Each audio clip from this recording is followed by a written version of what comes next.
So today I feel a little bit of a tiredness in everybody.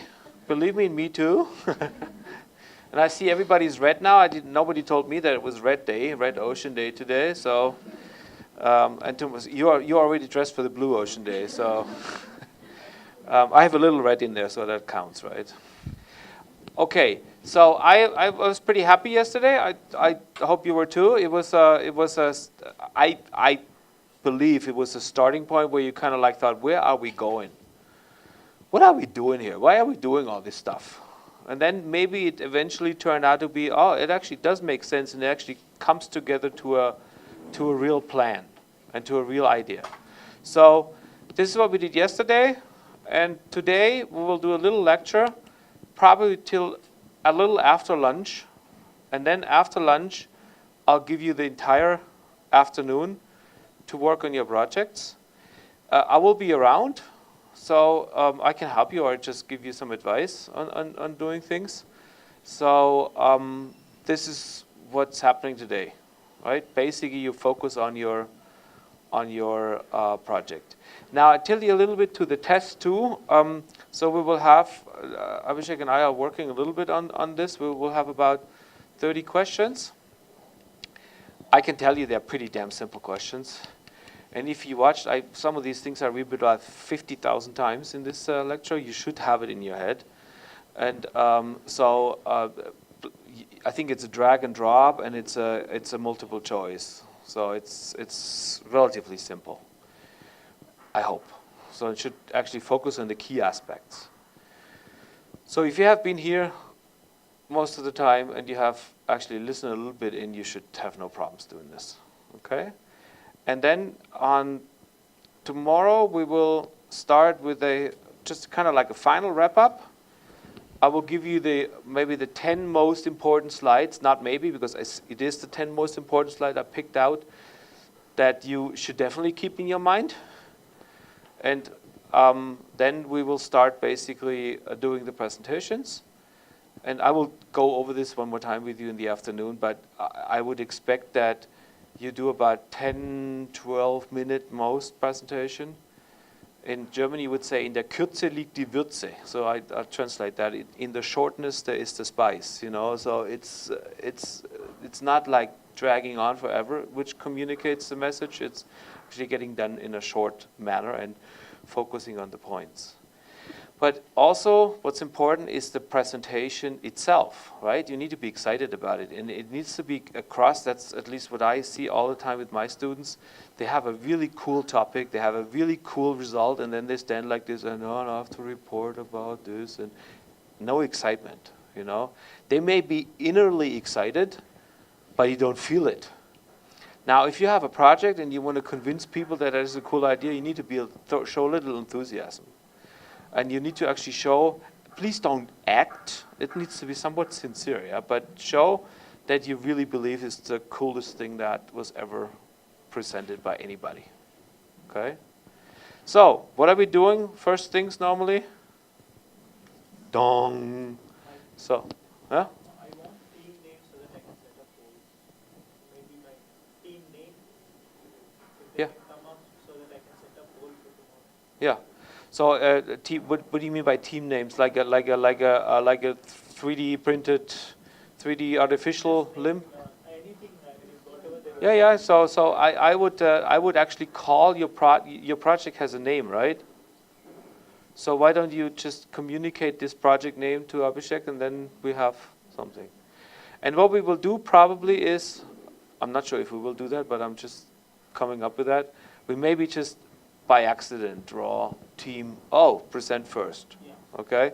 Because otherwise sometimes people feel like, oh, damn it, I have to present first or last, and I have a disadvantage. By the way, it's not that critical anyway, okay? So it's not like I'm giving you 50,000 euros for the first one. It's not that important. By the way, money is actually always a good motivator. You would agree, right? There's one game I typically like to play, which we don't have time for, but maybe I'll show it to you at least, or I give you some hints to look. It's called the Marshmallow Challenge. Has anybody ever heard of that? You did? Yeah. So Marshmallow Challenge is done by a guy called Steve Hirschek, who I know actually personally quite well. And he has done that like 500-600 times. And what he does in a group like this, he actually gives you 20 spaghettis, uncooked, the hard ones. And he gives you 1 marshmallow, 1 meter of tape, 1 meter of string. And he basically says, build the tower in your team. That's pretty cool because it's very, very much timed. It's 18 minutes. And typically, people discuss first of how to, it's a team exercise. It actually shows team spirit. And what happens normally in the first 10 minutes is nothing. Or 5 minutes, nothing. People discuss what we should do.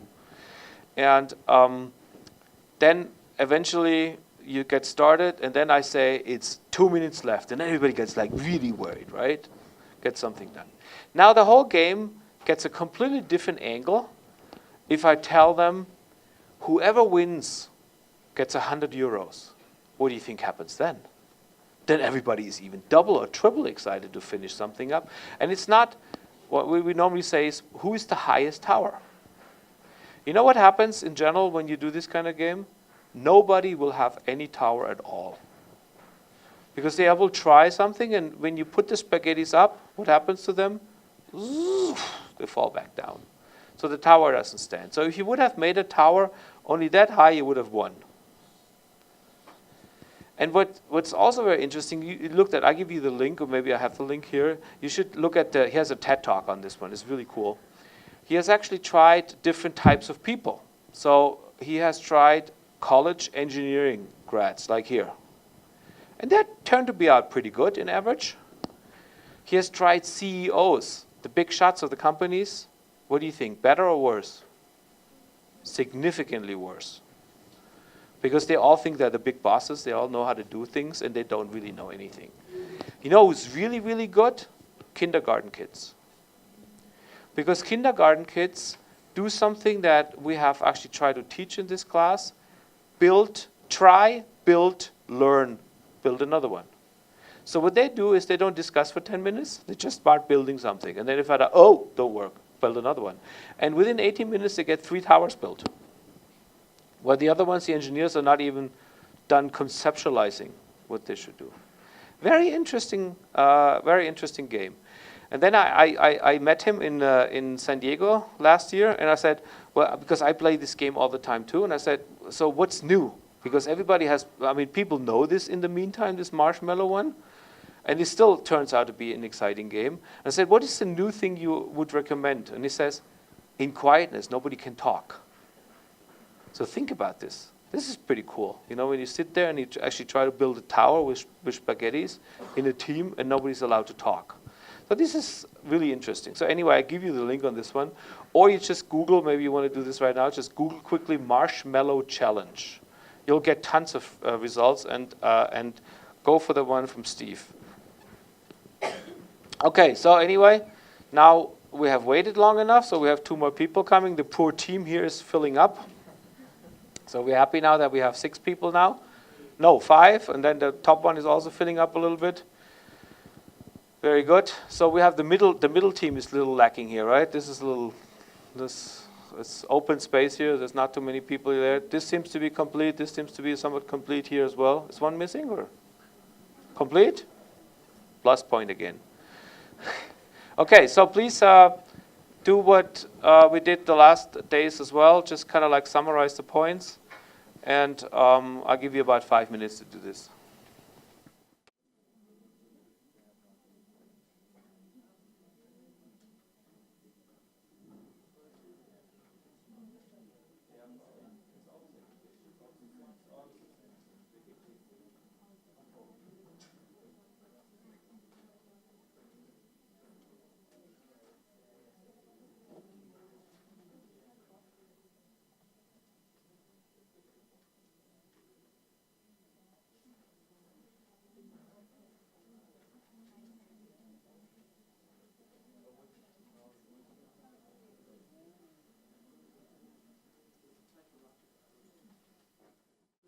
Use this.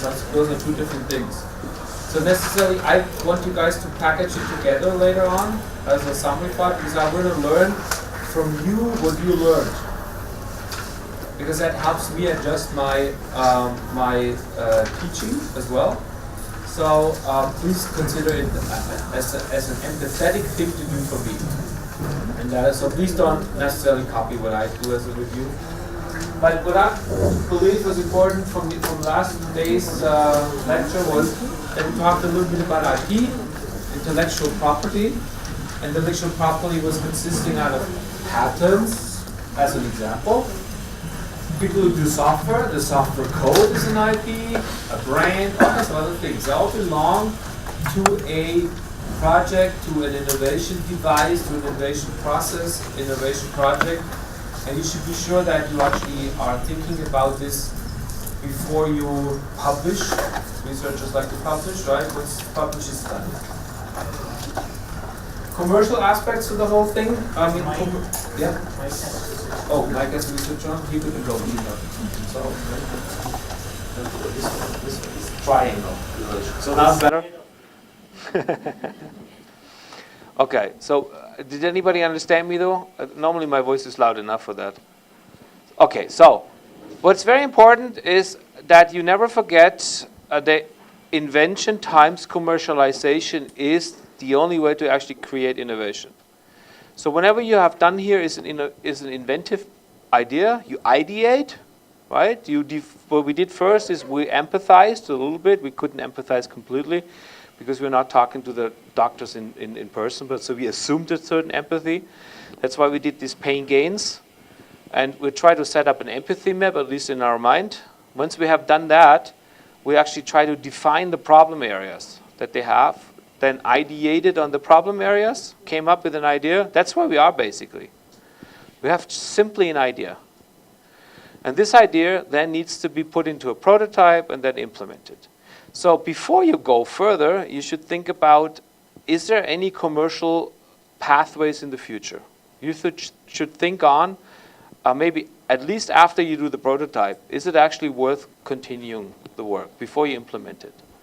Is it worth continuing? Is there actually something out there that is commercially viable? And if that's the case, you need to also make sure that you actually protect your ideas one way or another. A patent is not always the best idea because it's limited to 20 years. You have to actually tell people of how you did it. You have to disclose it, so it's open, it's public. And sometimes you don't want to do that. You want to keep it for yourself. So maybe patent is not always the best thing. But you need to convince people that working with you that the idea is very well protected within your own area. Now there's a lot of, it's not called IP, but it's something where you protect your business. I'll give you just a quick example from my first business I did. I put MRI systems in the truck and CT systems. Now, is this something that is, and that, by the way, is not something new. People did that in the US before. I just basically stole the idea from the US and ported it into Europe. So is that, was that an innovation? Of course it was. I mean, I stole it. Stealing is something innovative. Is something innovative too, as long as there's a commercial aspect to it. But I didn't infringe any patents or anything. So I basically took the business idea and ported it from one geography to another one. And I had to adapt the business model from the US to Europe. Now, if this is innovative, how can I protect this? What is the protective modus on a mobile MRI? Everybody could do that. You could also do that. You could do that. So what protects this business from you copying it? Any idea? Money. You know what a mobile MRI costs? 2 million euros. If you have 5 of those, it's 10 million euros. So you want to copy it, you have to have 10 million euros. Do you have 10 million euros? This is the protective act. It's basically what we call a hurdle. You have to jump over a hurdle. And that hurdle is money, is investment. So you can have all kinds of other protections besides patents or code or brands? Can you close the door, please, or just? Thank you. So money, for example, is also a protection of your business. It's very difficult to copy. So think about ways of how you want to protect your business. And one of them is, as mentioned before, was the patents. So you need them for the future. You need them to develop market. It can also be used, we discussed this yesterday too, for bargaining purposes. So all these big shots, these Siemens, Philips, and GE, they mainly have the patents for bargaining purposes. They don't make money with them. They just keep it to protect their business and to make sure that nobody else gets into this market. I said, you really want to go against these patents? And by the way, I have 50 lawyers over there. So you little company want to challenge me? Good luck. So this is what they use the patents for as well. And it's an asset. So if you have an investor come in, the investor very often in the medical technology field will ask, how many patents do you have? What is your answer? None, because you will not have a patent. You may have a patent application. That's also something people always forget, that once you file for a patent, it's not a patent yet. It's only a patent application. And the patent application needs to be checked and counter-checked, and it's rebutted. It goes back and forth. And does anybody have an idea what it typically takes to get a patent from a patent application? I mean, a patent means it's issued, right? You have a document, certificate. You put it on your wall, it says patent issued. It says Michael Friebe, inventor, right? So how long does it take?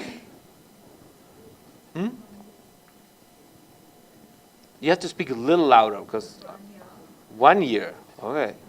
That's a long time. Anybody think more or less? I have not gotten a patent issued in less than 4 years. There may be chances you get it done quicker, but then you have to probably invest a lot of patent attorney fees. But kind of like what I did is always takes like 3 to 4 years. Does it matter on whether the patent is issued? No, it doesn't. It doesn't matter at all, because the time of your filing is the important date. And even if the patent is not issued, you're still protected. So the technology is protected. The only time when the patent issuance is a very important thing is you go to court and you want to have basically fees from somebody else, like penalty fees. Then they normally would say, from the time it's actually patented onwards, we will pay, but not before. But the technology itself is actually protected from the time of filing. So if you ever consider a startup company, if you ever consider a licensing model or something else, you should look into filing a patent. What were the patent costs? Yeah, Hugh. What were the patent costs? In Germany, 60 euros. I don't know in India, I have really no idea. It's similar, or? Yeah, it's almost. Okay. So it's not that much difference, and it's very little money, right? So which means you could think about filing a patent. Now a patent is not very simple, so my idea would, or my suggestion to you would be, if you really are in a certain segment, try to look in the databases, like try to find similar patents, and try to see how they build it up. There's a very, very simple form to that.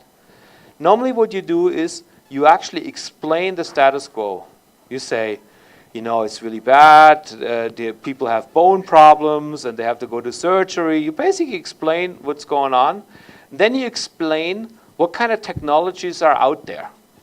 And then you also explain what is the problem with these technologies.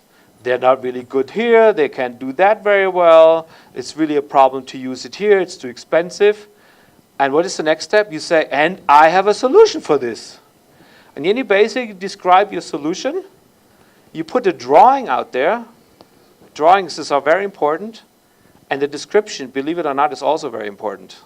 How you actually got to this point. It's kind of like telling a story, telling an invention story, an innovation story.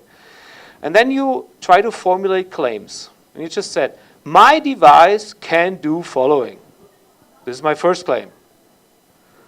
just kind of like follow the format of what other people have done. It's really not that complicated. You have to invest some time in the first one, but I'm sure you can do it. And if you really have fun doing this kind of stuff and trying it out, I told you this yesterday, I asked my PhD students, everybody has to write a patent at least. They have to learn of how to do this and have to learn of how to argue technology. Do it. Just try playing around with it and invest 60 euros and see what happens. So the worst thing that can happen is that they say, well, it's not patentable and your 60 euros are lost. So that's the worst thing. But at least you have tried it, right? And you can actually put in your resume and your CV, patent application. It's not been checked yet and it's not been issued, but it's a patent application. It doesn't look bad either, does it? Okay, so if you really want to go ahead with patents, however, and you want to file them internationally, they come with high expenses. So the first 30 months are actually quite cheap, relatively cheap, not for you, but in general cheap. And the really expensive started after 30 months when you actually have to go into the nationalization phases. Okay, so what are good experiments? Or the other way around. We have talked about what is needed for success. And remember this, what I just said about this marshmallow challenge? You know, build something, oh, not good. Build something else, oh, not good either. Build something else. You have to have little experiments. And so to actually be successful, you need to do several experiments, business experiments, model experiments, building prototypes. So if we know that experiments are good, we also talked about which experiments are not good. So which experiment is not good?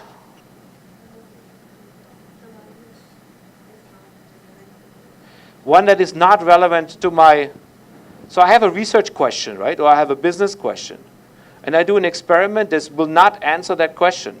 So why do I do this experiment? Completely irrelevant, not needed. What is another one?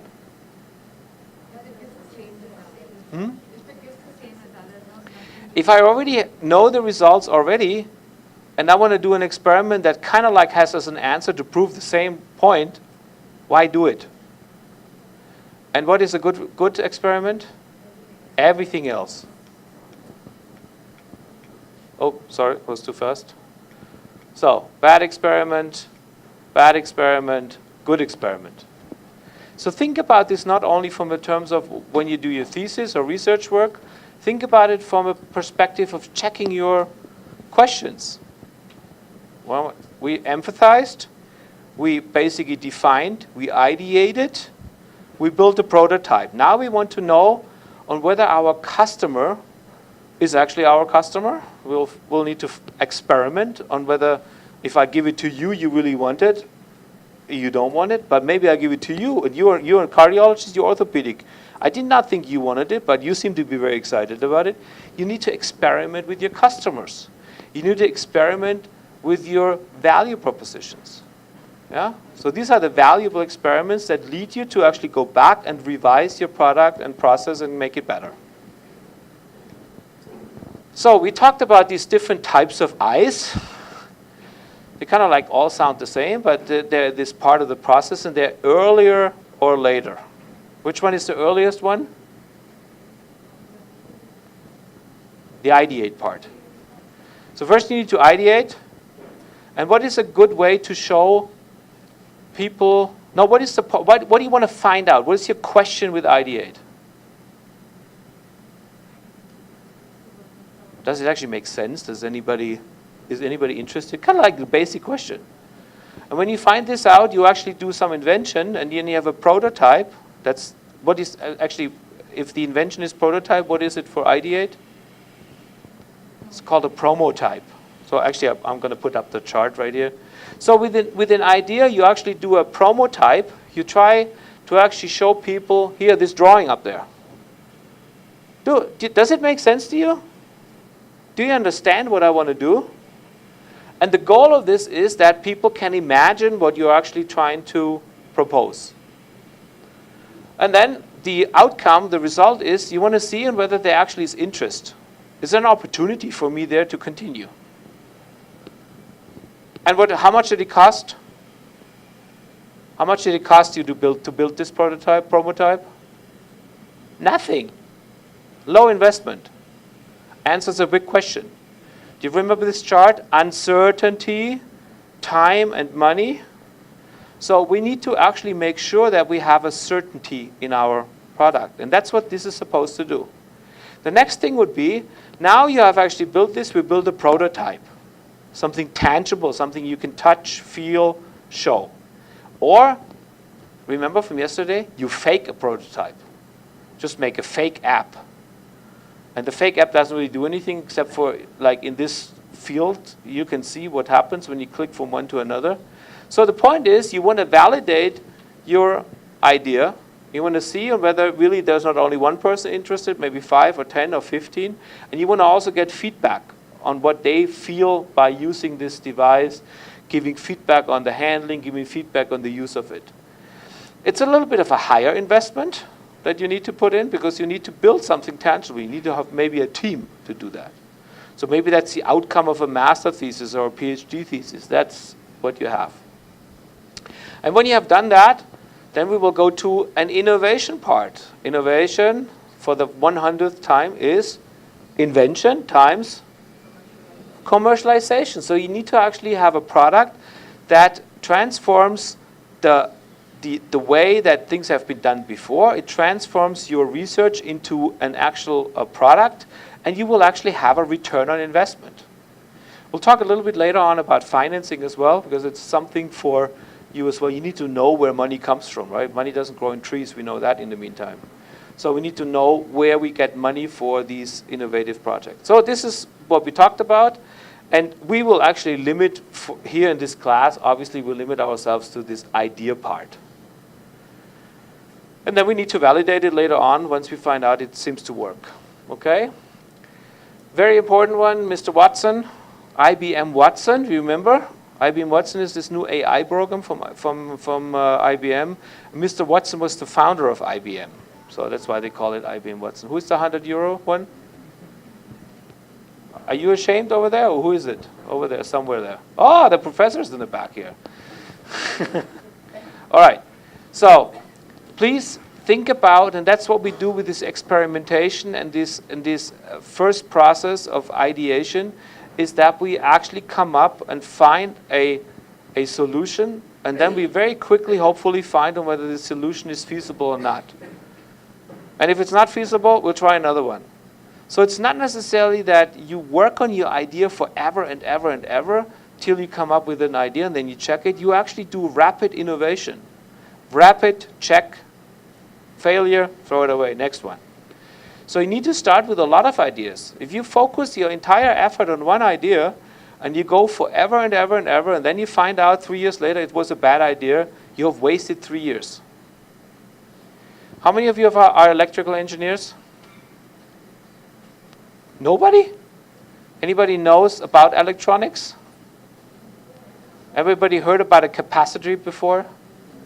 So what's the charging curve of a capacitance? Just need a pen.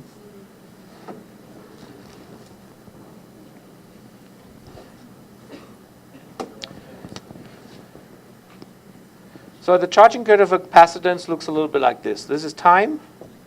This is the charge, right? How does it go? Wham, right?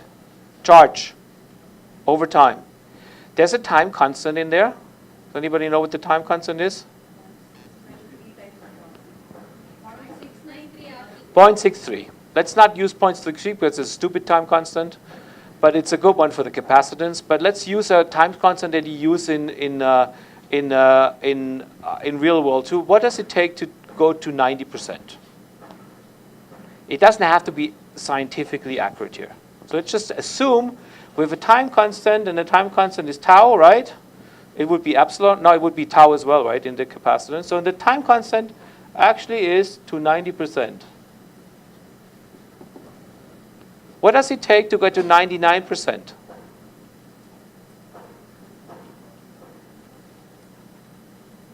You have to calculate. Look at the chart. 2 tau. 99%. Does it look familiar? So basically, delta 9% is a delta tau. You spend exactly the same time to get 9% more rather than 90. Remember the battery charge? You know, the Teslas, the cars in the world, they have this rapid charger. They say 80% charge in half an hour. Full charge, 4 hours. This is what the battery charge takes. So this is a very familiar curve. And you know what? There's also a curve in trying to find knowledge. So what you guys do when you start a new idea, you think about all the things that could go wrong, all the things that you don't know yet, and then you say, it's no good time to start yet. I need to have more information. And when you add this more information, what do you say? I need more information. At some point in time, you take so much time in getting this incremental knowledge that the opportunity is gone. So sometimes it's better to just say 90% is actually good enough. Let's start. Let's check it. And if you fail, we do another one. So now what happens statistically? You have a second one started with 90%. Do you think 2 times 90% is more than 1 times 99%? It is in project-wise. So this is exactly what he says, is do more projects rather than thinking too much about one project to begin with. Now there's another thing I'd like to show you. We haven't talked about this yet, but this is the knowledge. This is the cake of knowledge. And there's a part on this cake of knowledge that says, I know. I know biomedical signal processing, sitting here, right? You know things you know. So what do you think this cake is? This part of the cake? I know. I do not know, right? So this part is I do not know. You know you are a very good signal processor, but you're a lousy cook. You know that. You're not a good cook. And you also know that you're not good at economics. You're pretty well aware of what you don't know. Now, what do you think this is? I don't know that I don't know. I have no clue. And how do you find this I don't know out? By doing things. By actually starting things. If you don't start things, you will never find this part out. If you get sitting in your office and you try to find more information, this 99%, you will not probably find this one. You will maybe do a little bit here. But you won't find this. So you need to get started and then you learn. And everybody who I talk to has started a project and actually gone out. They have learned so many things in the time or after they started. They had no idea that they knew that was actually relevant. They did not know what they didn't know. So please be aware of that you need to get started and you need to have lots of ideas and collect these ideas. That's why I also try to get you into the modus of remembering things, writing down things, and also writing down things, crazy ideas. Okay? So, at the end of the day, what you should look for is the things that, at the end of the day, you should eliminate all the things that don't work. Because you simply don't know which works. You need to test the market, you need to find it out. This is the same thing when I talked to you about patents or about technology, then I have 85 patents and 3 or 4 of my patents are actually commercially viable, they're innovative. But I did not know at the time I filed the patent that the other ones were crap. I simply didn't know. I thought they were really good ideas, and maybe still some of them are good ideas. Maybe the time was too early or the market not feasible, but I did not think they were bad ideas. I thought they were good. And to really find it out, I had to test the market. But I had to, first of all, have the idea and write the idea down and maybe do a prototype. Okay, now we get to the part, actually that was the review. So it's not blue anymore, right? So we should turn it off, the light again. So that was the review from yesterday. Are you happy with the review? Okay. Is it the same thing that you wrote down? I hope not. It should be a different one. You should have learned something different. But now we're talking again about healthcare, because we're in the healthcare domain. We're in the imaging domain, the image-guided therapy domain. And we have one big problem that we continuously talked in this group, in this lecture here, about that incremental innovation is actually not so good. Incremental, well, actually, I don't think that's what I said. Incremental, of course, is good, but incremental innovation is not changing the world. Incremental innovation makes things a little better, but typically also quite a bit more expensive. Okay, so I like thinking about disruption because disruption is needed in the healthcare market. Unfortunately, healthcare isn't about radical disruption at the moment yet, because medical doctors are used to doing certain things.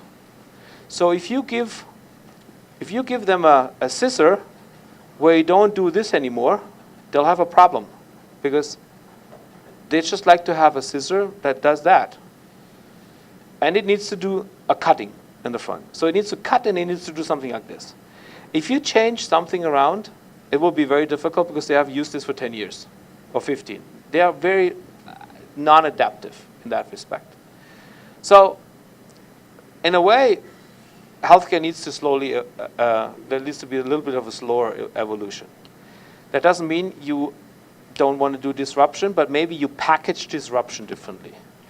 So the new disruptive scissor, which you said would be done by voice control, cut, right, instead of doing this, maybe you have to change that a little bit around and make it a little less disruptive at the moment, but have already the disruption in your mind. Because otherwise people will not take it, will not accept it. This one I just found actually the day before yesterday. I thought it was very fitting, so that's why I put this in. It was completely out of nothing, so it had nothing to do with healthcare, but I thought it was a very good one to fit. So please read it. Action without vision is only passing time.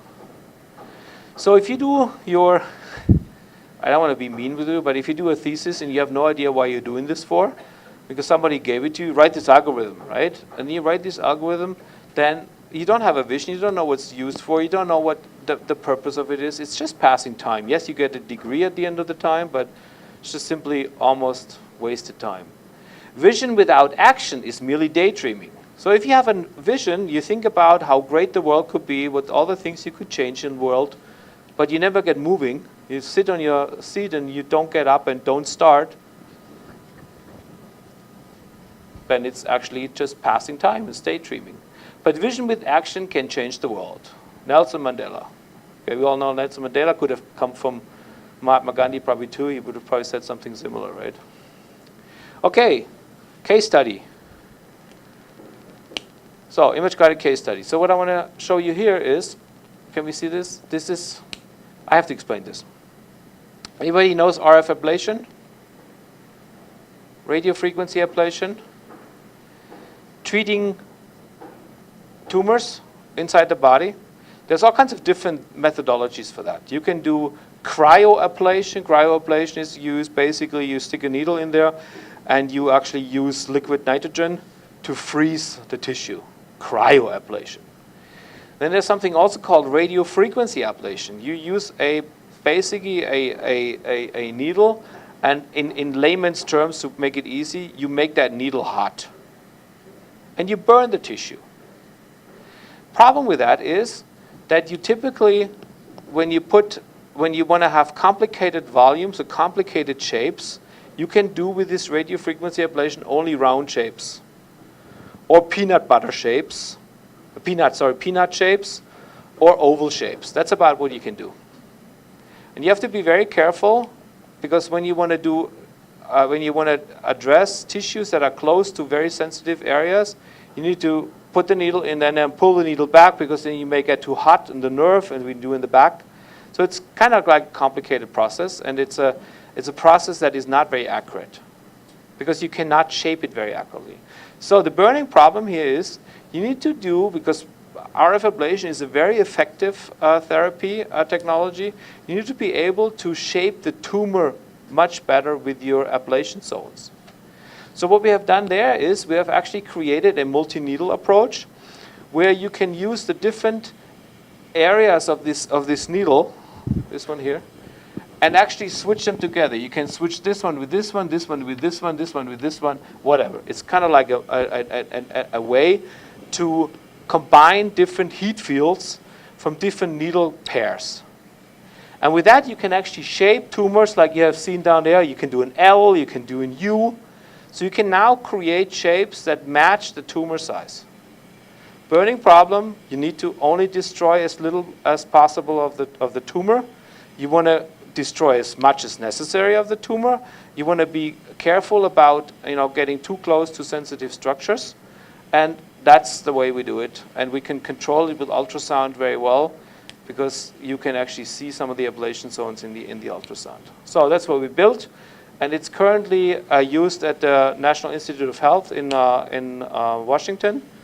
And we do a project with Johns Hopkins on that one. So we're pretty happy about this.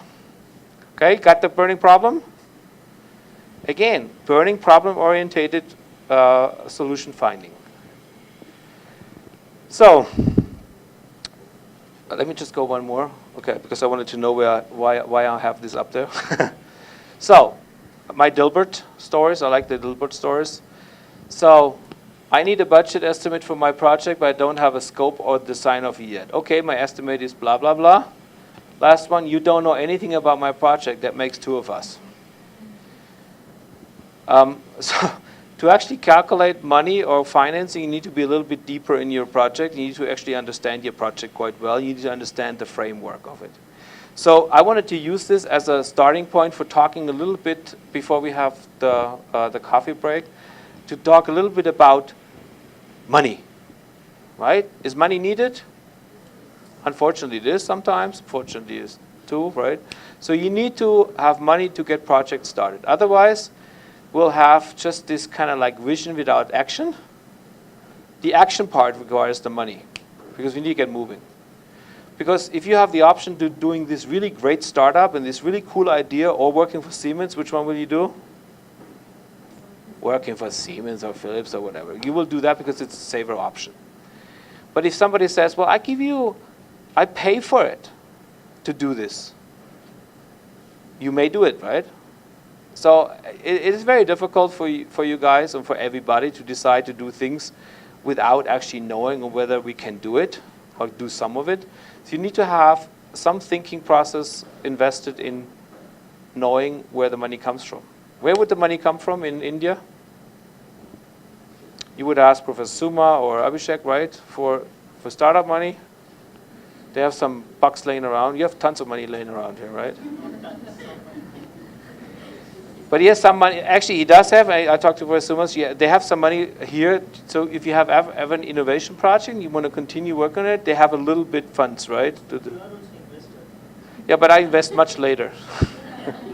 They have to show me the prototype first. I don't want to do anything before that. I have burned my fingers many times before this. So anyway, you need to have some form of money. Right? Or somebody has to give you time. So when you do the thesis with Abhishek, and Abhishek said, you know what? Follow your dream, do your innovation project as a thesis work. Could be. I mean, I do this with my students. Then at least you have time to do it, right? And you have a purpose. So where does money come from? This is Steve Blank again. We remember him, right? Steve Blank is the one from the Lean Startup. So he's like one of the gurus in this field, so I would very much advise you to listen to his blogs too. He has a very interesting website as well. So I think it's just steveblank.com, right? Anyway, you get all the slides as always. So he's working well together with Alexander Osterwalder, who came up with that value proposition canvas. And he also came up with this business model canvas. This business model canvas we'll talk in a second. This is basically using the value proposition canvas and making a business plan on one page. This is the cool thing about this. You use Post-it notes again, and you actually put it into a business plan, into a business format.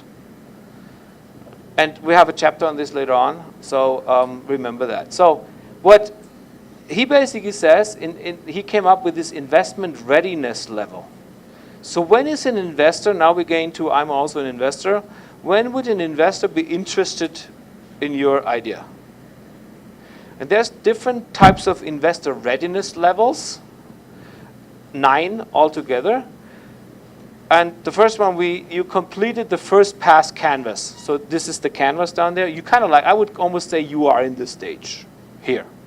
Because you've already done the value proposition canvas. And to go from a value proposition canvas to the business model canvas is not that much more complicated. But you'll see later on.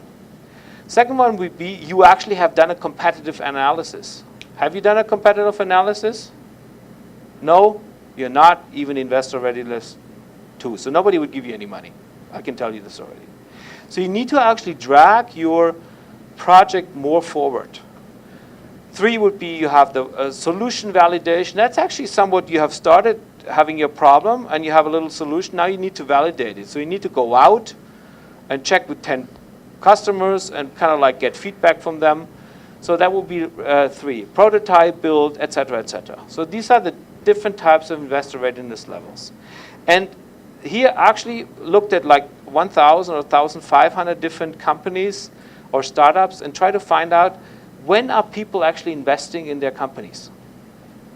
And if you look at medtech companies, they start giving you money at about when you have, and you, by the way, you saw that these investor readiness level have different names now. And they have different names because what he did on this one, it's kind of like an entrepreneurship lecture. Anybody, do you have entrepreneurship lectures here, Abhishek, here at this university? There are some series which go. And where does entrepreneurship, where is it normally taught? It's not a formal course. Okay. It was, but now it's introductory. But where was it before, when it was a formal course? In the highest semesters. But it's typically in the business department. Yeah. So, you know, when it's taught in the business department, what do business people know about medical technology? Nothing. What do they know about biomedtech? Nothing. What do they know about automotive technology? Nothing. About opening up a hamburger restaurant? Nothing. They don't know really anything. What they know is of what a business plan should look like. So that's why I believe entrepreneurship being taught in business is really wrong. You should actually always teach it in, you should talk biomedical signal processing entrepreneurship here, something like that. And you should talk automotive entrepreneurship in the mechanical engineering department. It needs to be a little bit focused to the people who are sitting there. Anyway, what I want to say is, he basically is not an investor in healthcare, or he was not an investor in healthcare. He was just somebody who came up with a concept. And this concept was widely applicable, from a hamburger franchise to a MRI manufacturing company production. And that's why these are general terms. And then he found out, oh, it's actually not that generally applicable. Depending on the area where you are in, if you're in medtech, if you're in biomedtech or somewhere else, it may actually change. And these type of investor readiness levels may actually be called something completely different and mean something completely different. So this is the general one. And now we're actually getting to medtech. And now look at them. They look completely different. Because medtech has different problems and different segments. You have to talk about reimbursement. You need to make sure that money comes back from the health insurances or from the doctors. You need to make sure that actually there's a patent involved, which is not involved with the hamburger franchise, right? You need a patent for that. So that is dedicated to medtech. And if you look here, the investor readiness level would be starting with an effective team, compelling clinical need. That one you have done. Compelling clinical need, hopeful. Attractive solution, and you have done a minimal viable product. You have patented it, regulatory certainty. So now we go into, we already have checked, is it a class 2, class 3 product? Do we know what it takes to get it through regulatory approval? That doesn't mean you have done it yet. You just know what to do. You know how to get reimbursement. How do you get paid for your service? The AI that you have built your AI program, right? So the patient, how do you get paid for your AI program? Is it a prescription? Does the customer pay you a monthly fee? Is it prescribed by the doctor who pays you $50? How is it reimbursed? You need to know, et cetera, et cetera. So the investment level here is when you actually have this solution and you have this minimal viable product build, is about the first time that you would get any money from anybody outside your university. And typically these are the areas where people then invest money. when you're up here, that's why it's no. When you're up here, you have unit economics. You know how much money. Do you really need more money? You typically don't need money anymore. You have it solved, the problem. You have the uncertainty is gone, completely down, and you basically have invested time and the cash is coming in. This is a time when you can even go to a bank. For all the other things, don't even bother going to a bank because they would laugh at you. But here you would say, listen, I have a business model. It works. You have shown that it creates money. Give me more money so I can grow money. The bank may give you money. So this is for MedTech. So you need to be in this levels. You need to have done at least that. Otherwise, don't even bother trying to find money from the outside world. That looks a little different if you go for therapeutics. You have now also different definitions down there. So it actually looks different here. Defined clinical problem, that one you have done. You have a minimal viable product. You have the key opinion leaders, KOLs. Key opinion leader. Does anybody know what that is? These are the big shots. So if you want to sell something to a cardiologist, you try to find 2 or 3 cardiologists who think that's a really good idea. Those are the key opinion leaders. You need to have somebody who supports you, who really follows your idea. It's also good advice for you anyway to try to find these people from this area. You need to identify whether you need a clinical verification of your model, et cetera, et cetera. So it's a little different than for MedTech. And the investor readiness level here would be much further up. Now the right side and the left side of the canvas, you don't know exactly what that means, Seth. Just a quick one before we go later on in detail. The right side of the canvas is that you understand your customer. And the left side of the canvas is you understand of how to actually produce the product. So what do you need to get it done? And who is actually buying it, and what do you need to actually get it onto the market? Right side, left side. And then it's again different if you go for diagnostics. Completely different segment again, and here the investor readiness level will be almost all the way up because you typically don't make any money before that pharmaceutical, the diagnostics is actually out on the market. And it could be, if it's a clinical trial approach, a lot of things could fail. So people would not invest in this. Do we have sound here? Does it? Just listen to this. This is 2011 Instagram. How many of you use Instagram? I give you a little bit a story before that. You will hear now the founder of Instagram, and at that time Instagram was still on their own. 2012, they were bought, and they were not even 1 year in business. Does anybody know how much they were bought for? Almost $1 billion. And do you know how much revenue they had when they sold the company? 0. Absolutely nothing. So the question is, why would anybody buy this company? Remember these investor readiness levels? Nobody says anything you have to make money with it. They have to just say, is there a compelling business model behind it? So what Instagram has done in a very short period of time, they built up 800 million users. And you know what the value was? The value is in the users. Because users, you can bombard with advertisement, you get data from them. That was the value. They made no revenue at all, and they were sold for $1 billion. So I want to play this to you and just listen to him, because it's more like going into the segment of what kind of investor do we need? Do we actually have enough money? Do we have too much money? What is actually needed? And just kind of listen. You will find out that they really, at least that's my impression from listening to this, they had no idea what they needed, of how much money they needed. They had no clue. And they were kind of like playing the game, and it was just trying to go in there and trying to find out. And they were kind of like bombarded with money, with even too much money. And getting too much money is also dangerous. Maybe I'll talk about this in a second. So let's get started. This one's kind of interesting because I feel like in all the books I read in college, people were like, what you want to do is you want to build this beautiful slide deck with graphs going up and to the right. And you want to go up and down Sand Hill Road and tell everyone that, yeah, Kleiner's in on the deal. Are you in on the deal? And you play everyone off each other. And like, when we were like going to raise money, I said to Mike, I was like, I don't want to meet with all these people. Like what I want to do is I want to seek out, and if we can actually show the reality, I want to seek out the people we really want to work with. I think instead of optimizing for things like valuation, you should consider optimizing for people. There are a lot of venture capitalists out there with a lot of knowledge, and I guarantee you, your idea matches really well with a select group of those folks.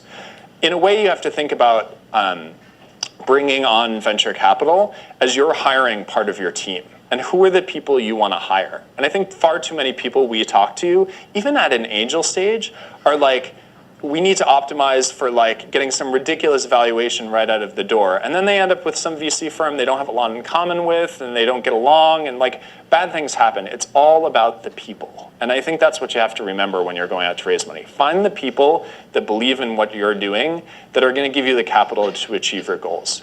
The other point here is you can go off and raise, $40 million in a Series A, but it turns out you don't need a lot of money to get off the ground these days. We spent like $60K to launch our first version of Instagram. $60K. We had raised 500, and we were like kicking ourselves the second day after. Not after we raised, but after things started taking off. We were like, we have all this money left over, and we got this far.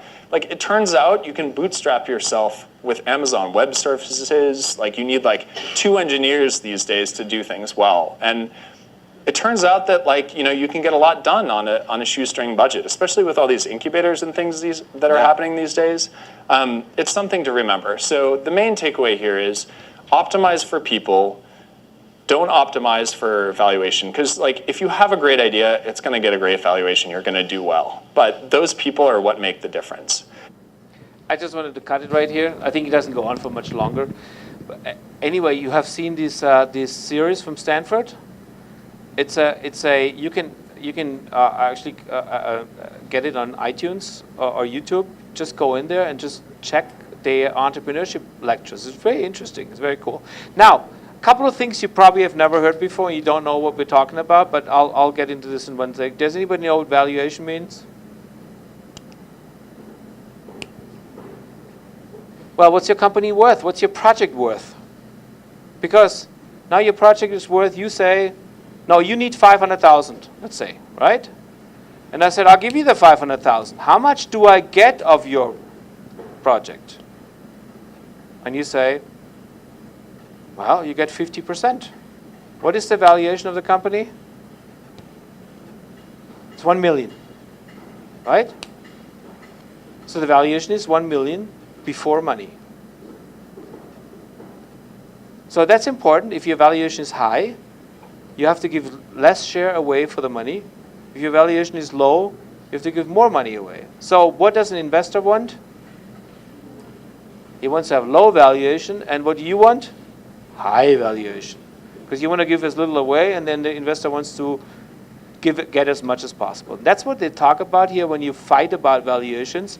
And he says it's not worth to fight for valuation. It's much better to find the right person that helps you and that you get along with. Because at the end of the day, and I'll have a chart on this one later on, it's not so important whether your company is worth 2 million or 3 million or 1 million. It's important that you actually grow and that you exist 5 years from now, rather than having a very high valuation and then nothing is left over because you're bankrupt and you have chosen the wrong partner. Another thing that he mentioned was, remember bootstrapping? What's bootstrapping? You have laces, right? And if you've not heard, we have to actually tighten them a little more because I don't have any money right now. I have to live on a shoestring budget. That's what he said. Living on a shoestring budget means you have to make the most with the money. And you may have to work overtime. You may have to work a second job to actually finance your main job. That's living on a shoestring budget. And that's what's kind of like expected from people who start a project, that they are putting their complete emphasis into this project and they live on a shoestring budget. On the other hand, people in this stage, early stage, typically have no idea of how much money they need. Now, if people come to me and show me a business plan or a project and they say they need 1 million euro, I said, can you actually tell me why you need 1 million euro? And most of them, when they're honest, they say, we don't really know. We just kind of thought it was a good number. That's what they come up. That's the answer I get. And then the other thing I get is then I said, when I ask about valuation, so what's your company worth? So if I give you 100,000, how much do I get? You know what the calculation is always? Whatever they need, they want to maintain later on more than 50% after some investor gets it. That's their calculation. Because how much is their company worth? You don't know. Why would you know? You can say, based on this investor readiness level, I have done more, I have a prototype, I have actually checked the market, I must be worth more than somebody who's not done that. This is about what you can do. But other than that, you have no measure, you have no idea. So my personal advice to you would be, whoever gives you the money and you kind of like get along with and believe can help you, take the money and see how far you get. Now, if you do a project like here, this project, what do you think this project will cost? Any idea? I would think before it actually is in the market and creates money, I would think 15 to 20 million. So how much money would you look for? Would you look for 15 million? Nobody would give you 15 million. Don't even start it. What you would do is you would actually separate this in, I can do a minimal viable product for 500,000. I can do a better prototype for another 500,000. I have to hire some people for the production, cost me another 1 million. Make some milestones and try to go for the first 500,000, then try to go for the next 500,000. This is what you have to do. You will not be able to, even though you are clear on stating that the project will cost 10 or 12 million, you will not get it. Do you only start when you get 10 million when you need it? No, you start with whatever money you get. And you start making as much as possible, living on a shoestring budget, and then you try to go for the next financing round. So this is how you do it, and a lot of people who I talk to, particularly potential entrepreneurs, they are very, very hesitant to give up their good job, the Siemens job, right? Pays well, and then probably in 3 years pays well too, and then go to something of an incredible amount of uncertainty. You know you need 4 years or 5 years, and if you think you need 5 years, I tell you probably need 7 years. And if you think you need 1 million, I probably tell you probably need 3 million. So that you will actually start something because you have not secured the next 2 years of your life. Forget about this. If you really want to get things done and you're enthusiastic about it, you need to get started with it. And most of you are not, most of you are in the early 20s, right? What happens to you if you fail? Who cares? Do something else. It looks very good in your CV anyway. I did the company and I had a great idea and the market was not ripe yet. Or I couldn't get the money. Does anybody think that's bad? I think that's actually cool what you did. So you need to actually do things where you get started. And don't, forget about this complete security. You will never have security in your life anyway. I can tell you for sure that Siemens is not sure. I'm sorry that I always pick on Siemens, but I happen to know that she has an intern at Siemens, so that's why I pick on her. But Siemens takes off a lot of jobs always. They just take 10,000 jobs away here, and then you thought you had a job for life, and then you're gone. These big companies are not providing security anymore. You know what's also not providing security anymore is changing technology. So forget it. Forget security. Do something that you're really enthusiastic about. Okay, well, while we talk about this is not an entrepreneurship lecture by any means. I don't want to actually turn it into an entrepreneurship lecture too, but if you have a project, you may at some point in time get to the point, remember what comes after ideate? And then implement. So if you want to implement it, you may have to actually be an entrepreneur because nobody else will do it. So this is a typical next step for you. If you really consider this innovation pathway, that you may have to go at some point in time and say, okay, I will do it. I will implement it. So you may have to deal with the issue of being an entrepreneur or not. So what happens in entrepreneurship is that people, we all know Elon Musk, right? We all know Jeff Bezos. We all know Bill Gates. What do we see in Bill Gates and Jeff Bezos and Elon Musk? We see the billions they have, right? Oh, they were successful. But what we don't see is all these things down here. They were extremely persistent. They had a lot of failures in between. I mean, if you read a little bit through what Elon Musk is a crazy person anyway, but if you look at what Elon Musk has done in his life, he was, 5 times close to absolute bankruptcy, gone back up, absolute bankruptcy, gone back up, and this happens all the time. And you have to be persistent to go through, and you have to actually live with the fact that you fail. I have started probably about 15, 16 companies, and 6, 7 of them went bankrupt. This is what happens. But at the end of the day, I'm still standing here, and I've actually had some success with others. This is what happens. You also need to sacrifice a lot. I don't want to make you look, it's like, I don't want to ever become an entrepreneur because it's too much hassle. I don't want to sacrifice my life. But you have to spend a lot of time on this project. This is your first love. This is your only love, maybe. And there will be a lot of disappointments, etc., etc. So it's typical like an iceberg. That's why they say that. There is 10% you see, 90% you don't see.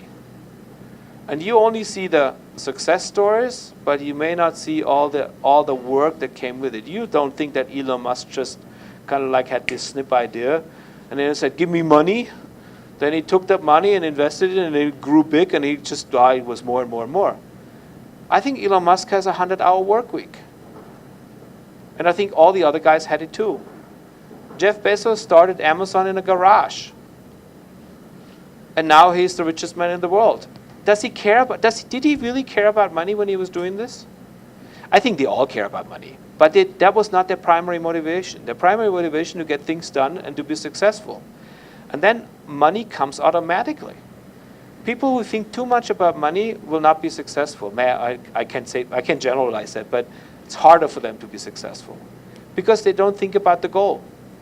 I've seen so many companies in Germany that are 2 years in the business, and people believe, we are now successful, and they start buying a Mercedes. And then the next year they're bankrupt. Because they're focused on different things. They were not bootstrapping. They were not trying to get things done cheaply and efficient. They were just thinking about all the perks that come with it. And so, let's look at me, for example. I'm here doing this job because I like doing this job. I mean, in all honesty, whatever I'm getting paid is not enough. It's way too little. But I like doing it, and eventually something will pay out. So please do not think about money. Maybe I'll get a lot of friends with you, and you will say, Michael, we need you. You are the best business advisor we can get. We give you 3% of my company. This is what comes as an opportunity. And please, one more time, don't think about the money too much. You need it to run the business, but do not think about your personal stuff too much. So the first step you normally need is something called seed money. Seed money because you need to have seeds. You put the seeds in, right? When you want to try to harvest something, you put water on it. The water is the money, right? And then it starts to grow. This is the definition of seed money. That's why they call it seed money. Where do you get seed money from? This is the first money you need. Typically, it's about, in Europe, you would say it's about 50,000 euros, maybe 100,000 euros, not so much. Where do you normally get this from? So you want to start your company, where would you go to?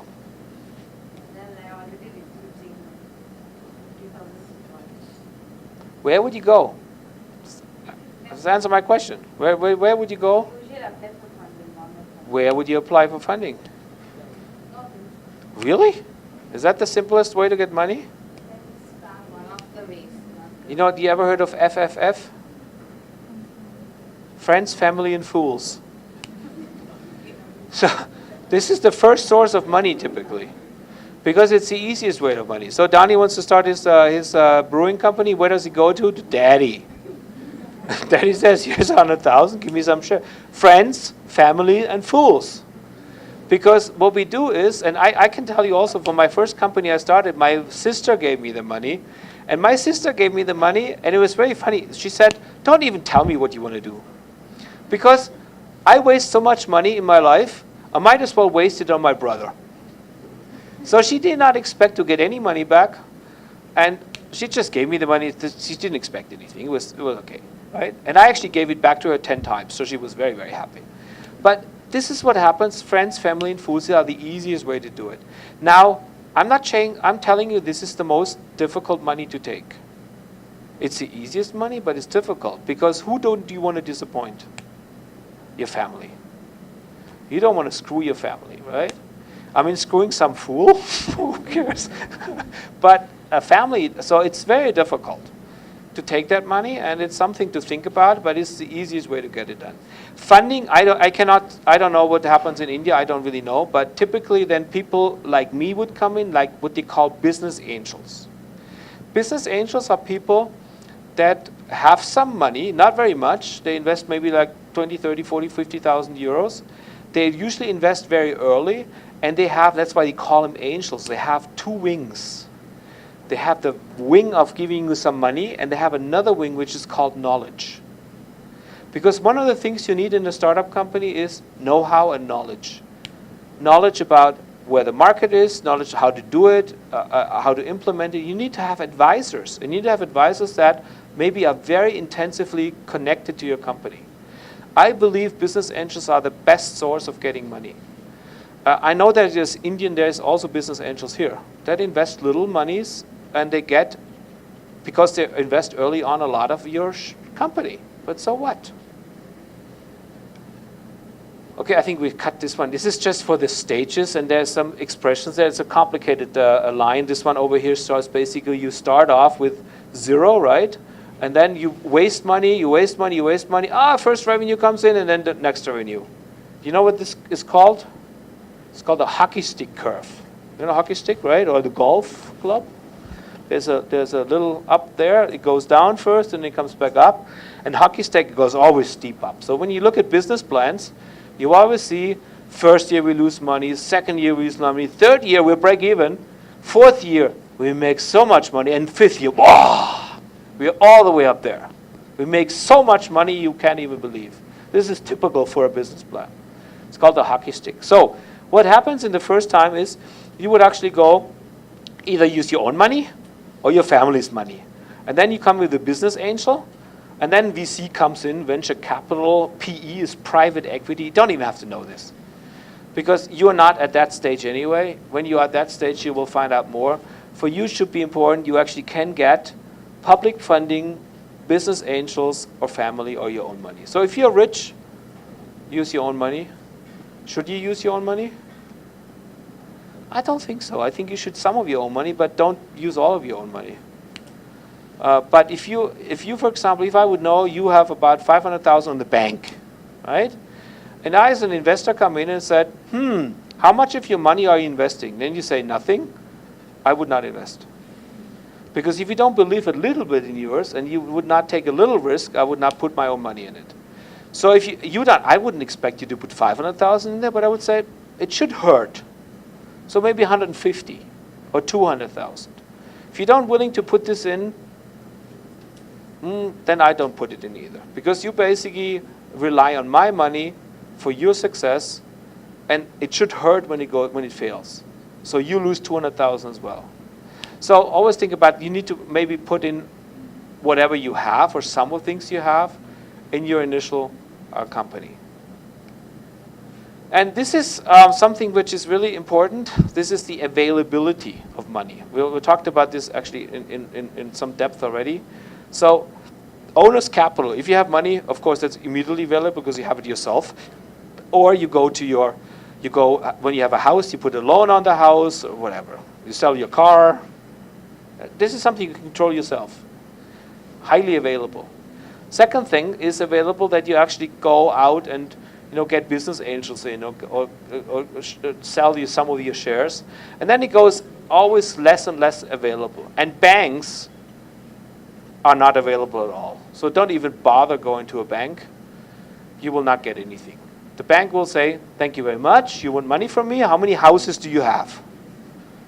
Okay, if you have 5 houses, I give you some money. But they will not give you money for a risk profile, for a risk topic. Okay, I think we talked about this. This is the design process, right? So, what do you need to have done before you get started? Before you go and get your company started, what should you have? Is the idea really the most important? Yes, you should have an idea, clearly, but what is important to get an idea transferred into something tangible? You need to have a team. Now, is this team going to be a perfect team? No. Because perfect team means you need to be financed for the next 5 years. Then you will get people who quit Siemens and go to this team. You may be perfect, but you say, no, you're too risky for me. I'm not coming. So it's most likely not a perfect team. But you have to have a starting point. You need to share responsibilities and share jobs. Next thing is the idea. You need to have that. And in most cases, you saw that, remember that with investment readiness level 3 or 4, you need to have a prototype. You need to have shown that you have something that does something valuable. If you don't have that, probably won't get anything either. And you should, of course, show that you have invested some time and capital. So if you just come up with your patent application means you just invested time in writing this patent, but not in actually validating the idea. And you say, I have this patent, give me money. And I said, have you actually built a prototype based on this? And if you say no, most likely don't bother to continue. No comment. Okay, I think it's a really cool picture. And the other thing is, eventually get started with the whole thing. It's not good to think too much about it and never get started. So, hockey stick. We talked about the hockey stick, and what you probably will need to get started, you need some form of business plan. And we will actually later on make a business plan. A business plan on this one page, which we call this business model canvas. This is a one-page business plan because it has all elements built in. It has the elements built in the center of the value proposition. What do I actually offer? Who's my customer? How do I get to the customer? What is my revenue expectations? How do I get money from it? What is my cost? How do I invest money? What kind of resources do I need to get this done? This is all on one sheet. This is kind of like all you need. And for some venture capitalists, you need a real business plan, which I would not advise you to do because it's so volatile these days anyway. But you need to have a clear understanding of what happens. Now, do you have to be right on all these things? No, because you will learn things while you do it. The only thing you need to do is you adjust your learning. You need to adjust what have you actually picked up and what is important for the future of your project. So the hockey stick typically looks like this, right? We talked about this. Reality is actually different. The reality is also, I have some prime examples for this unfortunately, out of my own business. Medical field. If you have something really cool, you will find always some weird doctors, weird hospitals who think it's cool too. And in Germany, we have 34 university clinics. And typically, these people in these university clinics are all weird people. I mean, weird in a positive sense. They say, that's kind of cool, let me play around with this. And they typically also have some play money. So they have government funds or whatever. They can buy whatever they want to play around. And what do? They buy your stuff. And you think, oh, cool, I sold something, right? And you sell to 34, right here. You sell to 34, and after that, you don't sell anything anymore. Because to sell to the second-tier hospitals, they are asking different questions. They're asking a question, does it actually do anything that is valuable to me? Does it actually help my process? Do I make more money? Do I save cost? And if you can't answer that question, you will not sell anything anymore. And I have 2 companies where that happened. We were like the first year, obviously spending money, research, second money, wow, we already sold 5 systems. And then everybody thought, well, when you sell 5 systems, next year we'll sell 10 systems. So we sold 10 systems the next year. What do you think, what the expectation is for year 3? 50 systems, hockey stick, right? And what did we do in 3 years? We didn't sell anything. And it goes really quickly down the tube. So you need to be sure that a success is a continuing success and not just a one-time success. So that's what you typically put down in your business plan. This is how it looks. You spend a little money, and then in year 3 it goes up and it goes through the rocket, right? In essence, investors know that you all have no idea and that everything you put down is just a guess. Kind of like, you know this reading in a glass bowl? You're looking in a glass bowl and it doesn't show anything, and you just say, oh, let's put down 5 million. Right? This is how you make your business plan. I understand, and investors understand that too, and so they assume it will all take a lot longer before you actually start, and it will probably be a lot less. In reality, it actually looks like this, or very often looks like this, that you completely misinterpret that. That's why business plans are, for the time being, they're dangerous anyway to do. So when the shit hits the fan, right? And this is probably reality. This is this Gartner, ever heard of this Gartner hype curve? This is this hype curve, right? Wow, this is so cool. We are up there. We are the best in the world. And then, oh, maybe not so novel after all. And maybe it's all the expectations that we put in are not realistic. And then we go through some sorrow troughs. So we are really kind of like crying in our own company. Oh, we're so bad and it doesn't work. And then at some point in time, we actually wiggle around and we find the real market. It takes a lot longer than everybody expects. So the life of an entrepreneur, of a startup project, and whenever I say entrepreneur, I don't mean necessarily the entrepreneur, I mean a project. Because a project is an entrepreneurial effort. And whether you do it yourself or you do it in a company, it still is an entrepreneurial effort. You have to do something new. You have to start to get it moving. And it always follows these, believe me. Okay, so money is needed, right, for all kinds of things, particularly later on. And please expect when you have an investor come in, he expects 1,000% return. And why does he expect 1,000% return? Because he invests in 10 companies and 8 go broke. So 8 investments are gone already. 800% are gone. So he needs to have a couple where he makes 1,000%, otherwise he will not make any money. It's actually easily understandable if you think about the portfolio, the investments. That's what happens with these guys. So another thing I wanted to quickly show you, which we talked about valuation before. What happens is you need to have different rounds of financing. So when you need 10 million, you don't get the 10 million right away. You may get 500,000. Da-da-da-da-da. What happens to the company gets more and more valuable the longer you exist, because the uncertainty goes down, so the value of the company must go up. And what happens is that when you initially start your company, you have 100% share, right? It's me, my company. And then I get my son in, or my son is the 100%, right? And he says, Daddy, I need money. And Daddy gives him money. And then Daddy and son are co-founders, 50-50. And then at some point in time, we need to buy this big, much bigger fermentation tanks, which we don't have enough money for. We need to get extra investors in there. Maybe families and friends, maybe my sister invests or somebody else, and we have to give them some shares too. Which means our share gets always smaller. Is that bad? Yeah, in general it's bad if you have less. But it's much better to have a lower share of something more valuable than a high share of something less valuable. So always think that way. You have to give up things, that's what happens. So at the end of the day, if you go the whole process through, you may end up with like very little share of only 18%. But 18% of 100 million is 18 million.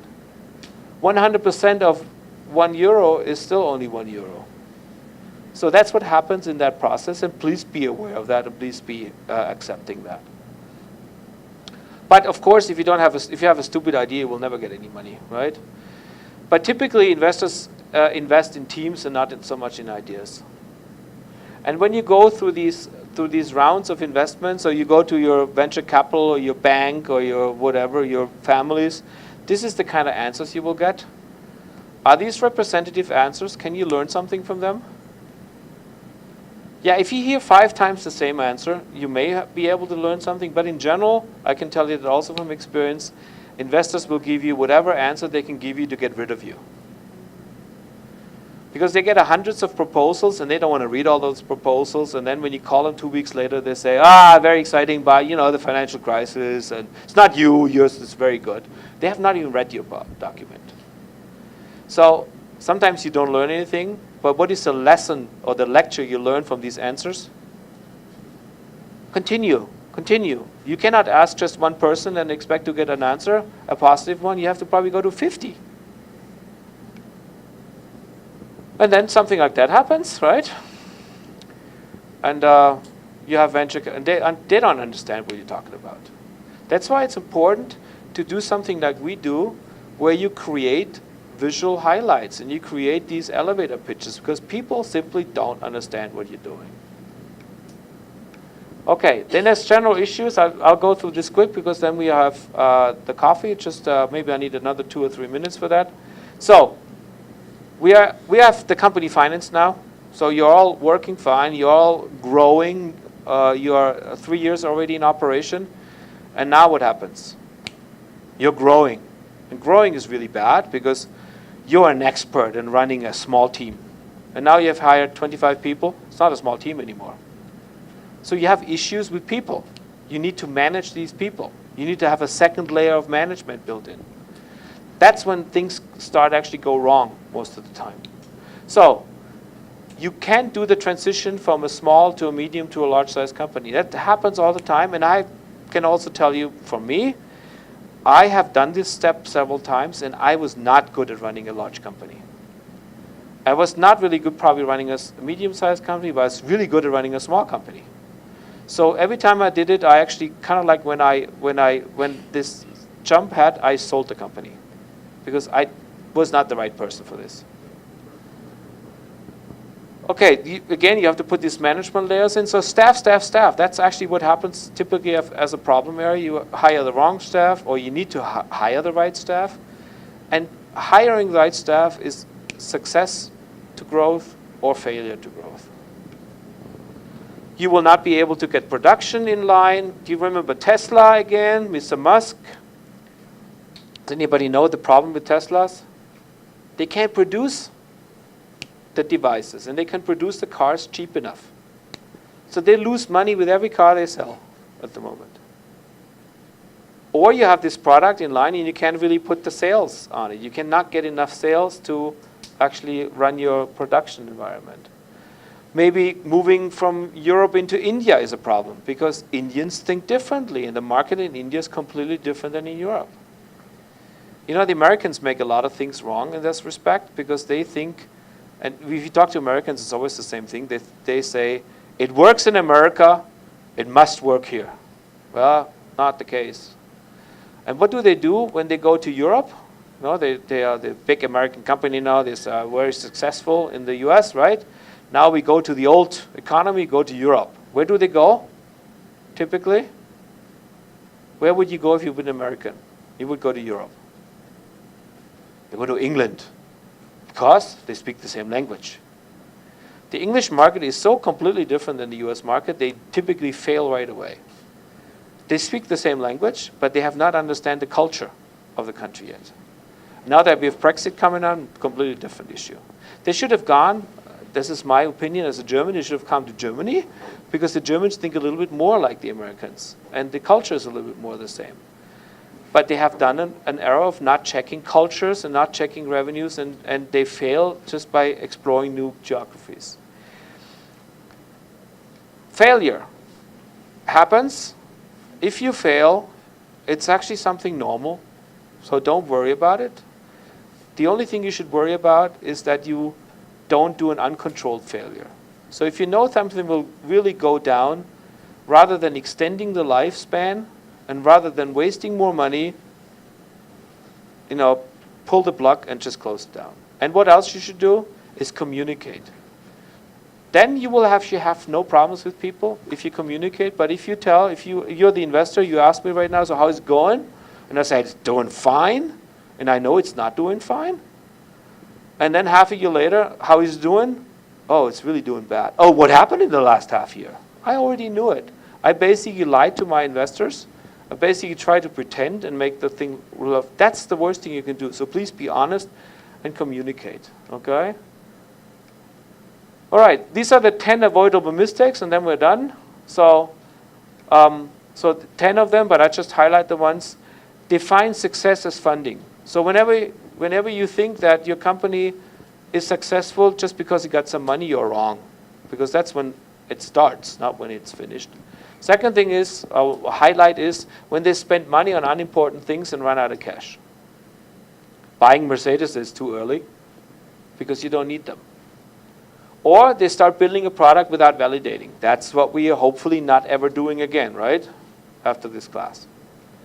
Or they chase investors instead of customers. The customer is the important one. The customer is the validation of your product. It's not getting money.